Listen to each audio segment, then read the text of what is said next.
नमस्कार दोस्तों, आप सभी को स्वागत है सुनील स्टडी सेंटर में। मैं सुनील कुमार शर्मा आप सबों के बीच में हिंदी विषय के लिए कुछ जानकारियाँ लेकर के आया हूँ। वैसा स्टूडेंट जो हिंदी के लिए 10वीं की परीक्षा में बैठना चाह रहे हैं, परीक्षा देना चाह रहे हैं, उन लोगों के लिए मैं एक जानकारियाँ लेकर के आया हूँ कि आपको आप जब एग्ज़ाम हॉल में जाएंगे तो सबसे पहले आपको इस बात को ख्याल रखना चाहिए कि कौन से प्रश्नों को सोल्व किया जाए, कौन से प्रश्नों को उत्तर लिखा जाए, कौन से प्रश्नों को उत्तर ना लिखा जाए, कौन इम्पोर्टेंट है, कौन सा प्रश्न इम्पोर्टेंट नहीं है। तो यहाँ पर नहीं की बात ला ही नहीं सकते हैं। सभी प्रश्न इम्पोर्टेंट होते हैं, लेकिन अब सबों का उत्तर देना किन्हीं विद्यार्थी के पास संभव है तो किन्हीं विद्यार्थी के पास संभव नहीं है। तो ध्यान देंगे। सबसे पहले आपको प्रश्न संख्या 1 में जो प्रश्न आएगी वो आएगा कि निम्नलिखित गद्यांशों में किसी एक गद्यांश को पढ़कर नीचे दिए गए प्रश्न को उत्तर दे। अब प्रत्येक प्रश्न 2 अंकों का होगा। ध्यान देंगे। यहाँ पर कहता है कि निम्नलिखित गद्यांशों में किसी एक गद्यांश को पढ़कर नीचे दिए गए प्रश्न को उत्तर दे। प्रत्येक प्रश्न 2 अंकों का होगा। अर्थात तो कहने का अर्थ है कि आपके पास 2 गद्यांशों को उत्तर देना है, लेकिन प्रश्न 4 गद्यांश रहेंगे। प्रश्न में 4 गद्यांश जो आपका क्वेश्चन मिलेगा, उसमें क्वेश्चन में 4 प्रश्न रहेंगे। तो यहाँ पर कहता है कि निम्नलिखित गद्यांशों में किसी एक गद्यांश को पढ़कर नीचे दिए गए प्रश्नों को उत्तर दे। प्रत्येक प्रश्न 2 अंकों का होगा। यहाँ पर गद्यांश क है और ख है, तो क और ख गद्यांश हमने नहीं लिखा क्योंकि ज़्यादा लिखने में वीडियो ज़्यादा लॉन्ग हो जाएगी, लंबा हो जाएंगे। तो यहाँ पर देखेंगे कहता है कि ये क गद्यांश क या ख, तो इसमें से किन्हीं एक का ही आंसर देंगे। 5 प्रश्न रहेंगे। गद्यांश क में 5 प्रश्नों की संख्या 5 रहेंगे। कितने रहेंगे? 5 प्रश्न रहेंगे। 5 प्रश्न रहेंगे और प्रत्येक प्रश्न 2 नंबर का रहेगा। कितना नंबर के? 2 नंबर के। तो 5 में कितना मिल जाएगा आपको? 10 नंबर इसमें से मिल जाएंगे। 10 नंबर इसमें से मिल जाएंगे, है ना।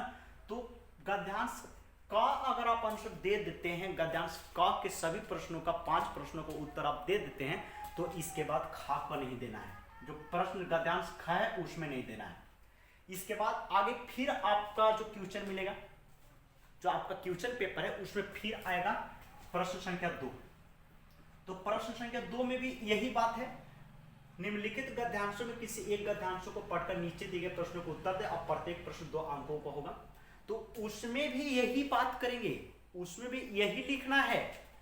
किसी एक का गद्यांश क और ख 2 गद्यांश आपके पास रहेंगे। क्वेश्चन में आपका 2 गद्यांश रहेंगे और प्रत्येक गद्यांश में 5 क्वेश्चन दिया हुआ रहेगा। प्रत्येक गद्यांश में 5 प्रश्न रहेंगे।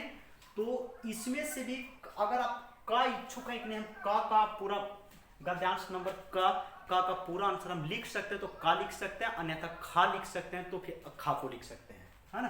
तो यहाँ पर देखिए ये भी 5 प्रश्न होंगे और प्रत्येक 2 नंबर का होगा, यानी 5 दूनी 10, अर्थात 10 और 10 आपका 20, 10 प्लस 10 20 नंबर आपका गद्यांश आ जाएगा। 20 नंबर का क्या हो जाएगा? तो 20 नंबर आपका गद्यांश आ जाएगा। 20 नंबर आपका गद्यांश में सो जाएगा। ठीक है, अब बात चलते हैं आगे। अब इसके बाद कहेगा प्रश्न संख्या 3 आता है। प्रश्न संख्या 3 में रहेगा कि 200 से 300 शब्दों में किन्हीं एक पर निबंध लिखें। 200 से लेकर 300 शब्दों में निबंध लिखना है। तो 4 निबंध, 4 टॉपिक रहेंगे। 4 टॉपिक में किसी एक पर आपको निबंध लिखना है, जो 10 नंबर के मिलेंगे। कितने नंबर के मिलेंगे? 10 नंबर का। तो 10 नंबर आपका आ जाएगा निबंध से। आपका जो 10 नंबर आ जाएगा निबंध से आ जाएगी। 10 नंबर निबंध हो गया। इसके बाद प्रश्न संख्या 4 में आवेदन पत्र अथवा संवाद लिखे। तो इसमें आवेदन पत्र अथवा में दिया हो रहेगा, यानी आपके पास 2 प्रश्न, 2 ऑप्शन रहेंगे, एक आवेदन पत्र का अथवा संवाद लिखने के लिए। तो जो आप इच्छुक है, अगर आवेदन पत्र लिखना चाहते हैं तो आवेदन पत्र लिख सकते हैं, या संवाद लिख सकते हैं तो संवाद लिख सकते हैं। लेकिन किन्हीं एक ही या तो संवाद लिखें अथवा फिर आवेदन पत्र लिखें। एक ही का आंसर देना है, जो आपका 5 नंबर के रहेगा। 5 नंबर का जो रहेगा आवेदन पत्र रहेगा। आवेदन पत्र अथवा संवाद, अथवा संवाद। इसके बाद चलते हैं प्रश्न संख्या 5। प्रश्न संख्या 5 कहता है निम्नलिखित प्रश्नों में से किन्हीं 5 प्रश्नों को उत्तर दें लगभग 20 से 30 शब्दों में। तो ये आपका 5 प्रश्न का उत्तर देना, लेकिन प्रश्नों की संख्या 10 रहेगी। ध्यान देंगे, निम्नलिखित प्रश्नों में से किन्हीं 5 प्रश्नों को उत्तर लगभग 20 से 30 शब्दों में दें। 5 प्रश्नों का ही उत्तर देना है, लेकिन प्रश्नों की संख्या 10 रहेगी। इसमें प्रश्नों की संख्या कितनी रहेगी? 10 रहेगी। प्रश्नों की संख्या 10 रहेगी। 10 प्रश्न रहेंगे, लेकिन आपको आंसर देना है, आपको जो उत्तर देना है, उत्तर सिर्फ 5 प्रश्न का ही देना है। उत्तर कितना का देना है? 5 प्रश्नों का ही उत्तर लिखना है। जो प्रत्येक प्रश्न आपको 2 नंबर के मिलेंगे, तो 5 गुने 2 अर्थात 10 नंबर आपको मिल जाएंगे। इससे मिल जाएंगे 10 नंबर, यहां से आ जाएंगे। ठीक है, अब इसके बाद आते हैं प्रश्न संख्या 6। निम्नलिखित प्रश्नों में किसी एक प्रश्न को उत्तर लिखिए। शब्द सीमा लगभग 100 शब्दों में होना चाहिए, यानी 100 शब्दों में लिखना है। जो आपको 2 प्रश्न इसमें से दिया हुआ रहेगा, एक क और एक ख। हमने प्रश्न यहाँ पर नहीं लिखा है, आपको क्वेश्चन जब मिलेगी, क्वेश्चन पेपर जब मिलेगी तो उसमें प्रश्न दिया हुआ रहेगा। तो निम्नलिखित प्रश्नों में से किसी एक प्रश्न को उत्तर लिखिए। शब्द सीमा लगभग 100 शब्दों में होना चाहिए, जो आपको 5 नंबर का होगा। कितना नंबर का? 5 नंबर का। तो ये भी आपका 5 नंबर का हो जाएगा।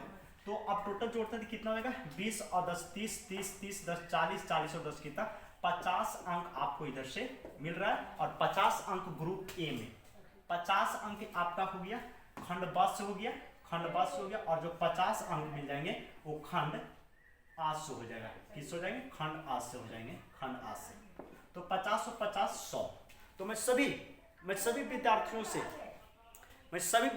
से और सभी विद्यार्थियों को कहना चाहता हूं कि आप एक अच्छे तैयारी के साथ जाएं और हिंदी अपने विषय में 90 प्लस ही नहीं बल्कि 95 प्लस नंबर लेकर के आए और सभी प्रश्नों को उत्तर सोच समझ कर देंगे। जो प्रश्न आपके लिए आसान बुझाता है उसका उत्तर आप पहले लिखेंगे, और लिखते वक्त कॉपी में बीच में कहीं पर भी सदा पेपर नहीं छोड़ेंगे, सदा कागज नहीं छोड़ेंगे। बस मैं इसी बातों के साथ अपनी क्लास को बंद करता हूं। नेक्स्ट मिलेंगे कल अगले वीडियो में। जय हिंद।